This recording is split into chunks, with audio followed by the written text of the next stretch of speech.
संगम का जल स्नान करने लायक भी है और आचमन करने लायक भी है। जो लोग इसका दुष्प्रचार कर रहे हैं उन सबको इस बात को देखना चाहिए।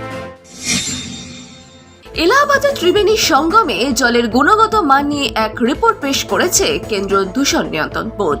সেই রিপোর্টকে সন্দেহজনক বলে মন্তব্য করেছেন এলাহাবাদ বিশ্ববিদ্যালয়ের অধ্যাপক উমেশ কুমার সিংহ। তিনি বলেন, দূষণ বোর্ডের স্পষ্টভাবে উল্লেখ করা উচিত যে এই দূষণের উৎস কি।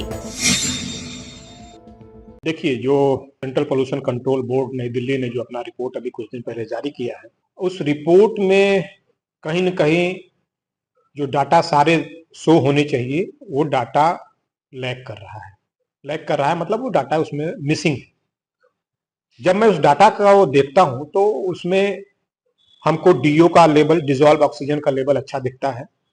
जो बाथिंग कंडीशन, जो स्नान करने योग्य पानी होना चाहिए उस रेंज का दिखता है डिजॉल्व ऑक्सीजन। बीओडी का भी लेवल जो स्नान करने योग्य है वो दिख रहा है। लेकिन सडनली मैं जब देख रहा हूं तो उनके डाटा में फीकल कोलिफॉर्म काफी बढ़ जा रहा है। तो इसका सोर्स सीपीसीबी को क्लियरली कहीं ना कहीं मेंशन करना चाहिए, क्योंकि अगर ये सीवेज से आ रहा है या इंडस्ट्रियल वेस्ट से आ रहा है और वो गंगा और यमुना जी के पानी में मिक्स हो रहा है, तो इन दोनों का भी नाइट्रेट, फास्फेट और जो भी न्यूट्रिएंट्स हैं इनका भी वैल्यू बढ़ना चाहिए। वो उनके डाटा में टोटली मिसिंग है। ন্যাশনাল গ্রিন ট্রাইব্যুনালকে পেশ করা কেন্দ্রের এই রিপোর্টে দাবি করা হয়েছে, গঙ্গার জলে মলমূত্রের কলিফর্মের পরিমাণ প্রয়াগরাজে মহাকুম্ভের সময় বেড়ে গিয়েছে। নদীর দূষণের মাত্রা বৃদ্ধি পেয়েছে, যা নির্দিষ্ট মানদণ্ডের চেয়ে অনেক বেশি। এই বিষয়ে পাল্টা প্রশ্ন তোলেন অধ্যাপক উমেশ কুমার সিংহ। তিনি বলেন, এই দূষণের উৎস যদি শিল্প বর্জ্য থেকে হয় তবে জলে মিশে থাকার নাইট্রেট, ফসফেট এবং অন্যান্য পদার্থের পরিমাণও বাড়ার কথা, কিন্তু সেই তথ্যগুলি রিপোর্টে নেই। কেন্দ্রের এই রিপোর্ট নিয়ে যোগী আদিত্যনাথ উত্তরপ্রদেশের বিধানসভায় বলেন, ত্রিবেণী সঙ্গম এলাকার জলের গুণগত মান নিয়ে প্রশ্ন উঠছে। আমাদের সরকারের তরফে সঙ্গমের চারিপাশে সমস্ত ড্রেন বা নর্দমার পাইপ বন্ধ করে দেওয়া হয়েছে। উত্তরপ্রদেশের দূষণ নিয়ন্ত্রণ বোর্ড ধারাবাহিকভাবে জলের গুণগত মান বজায় রাখতে মনিটরিং করছে।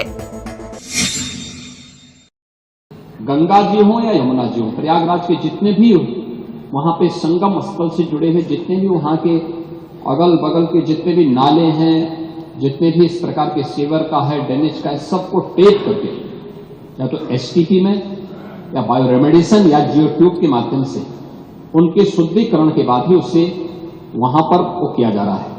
दूसरा है, ट्रीटमेंट के बाद ही उस जल को छोड़ा जा रहा है। जल की शुद्धता के जो मानक होते हैं वह दो स्तर पर जांची जाती है। एक तो बीओडी स्तर पर, बायोलॉजिकल ऑक्सीजन डिमांड के रूप में, और दूसरा डीओ के रूप में, डिजॉल्व ऑक्सीजन के रूप में। और इन दोनों के मानक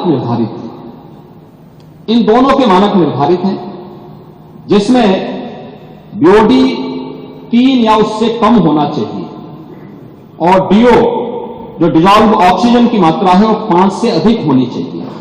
जल में स्नान करने के लिए जल की जो मात्रा होती है उसमें ये मात्रा इस रूप में होनी चाहिए। और मुझे बताते हुए यहां पर मैं आपको बताना चाहता हूं कि उत्तर प्रदेश जो पॉल्यूशन कंट्रोल बोर्ड है वो लगातार वहां पे जल की मॉनिटरिंग करता है, उसकी गुणवत्ता को बनाए रखने के लिए कार्य कर रहा है। और आज की जो उनकी रिपोर्ट है संगम की, कि संगम और उसके आगे पीछे जो बीओडी है वो 3 या उससे कम है और डिजॉल्व ऑक्सीजन की मात्रा ये 8 और 9 से अधिक पाई जा रही, यानी संगम का जल स्नान करने लायक भी है और आचमन करने लायक भी है। जो लोग इसका दुष्प्रचार कर रहे हैं उन सबको इस बात को देखना चाहिए। ত্রিবেণী সঙ্গমের জলের গুণগত মান প্রসঙ্গে বারাণসী বিশ্ববিদ্যালয়ের নিউরোলজি বিভাগের প্রধান বিজয়নাথ মিশ্র জানান, যখন বহু মানুষ পবিত্র স্নান করেন তখন মলমূত্রের মাধ্যমে কলিফর্ম ব্যাকটেরিয়ার সংখ্যা স্বাভাবিকভাবেই বেড়ে যায়, কিন্তু গঙ্গা নদী হলো একমাত্র নদী যা প্রকৃতিগতভাবে ব্যাকটেরিওফেজ উৎপন্ন করে। देखिए, जब आप मास गैदरिंग भी जाते हैं और जब मास बात होता है, कई लोग नहाते हैं, तो जो फीकल कोलिफॉर्म बैक्टीरिया जिसके बारे में बात हो रही है वो नेचुरली बढ़ जाता है, हर जगह बढ़ता है। दिक्कत क्या है कि उसको लोग अलग गलत तरीके से इंटरप्रेट कर रहे हैं कि जो आप फीकल कोलिफॉर्म का जो टोटल डेंसिटी है वो मान लीजिए गंगा जी में आपने टेस्ट कर लिया, लेकिन हम लोग दूसरा और जो टेस्ट कर रहे हैं जिसको हम कहते हैं फेज डेंसिटी। तो गंगा जी का पानी ही एक ऐसा पानी है जो जल है जिसे हम कहते हैं अमृत, उसमें क्वालिटी है कि ये बैक्टीरियोफेज प्रोड्यूस करता है। तो वो जैसे आप उसमें मान लीजिए लोग कहते हैं मल का बैक्टीरिया चला गया, टाइफाइड का बैक्टीरिया चला गया, कोई भी बैक्टीरिया गंगा जल में जब भी जाता है तो वो उसके फेज बनते हैं। जो ये बैक्टीरियोफेज है वो उस बैक्टीरिया के अगेंस्ट वही वायरस बनता है, और इस तरीके से जो वायरस बनता है ये एक तरीके से समझिए कि उस वायरस का काम ही है उस बैक्टीरिया को किल करना। अब गंगा जी के लिए कहते हैं कि दरस परस मज्जन अरुपाना।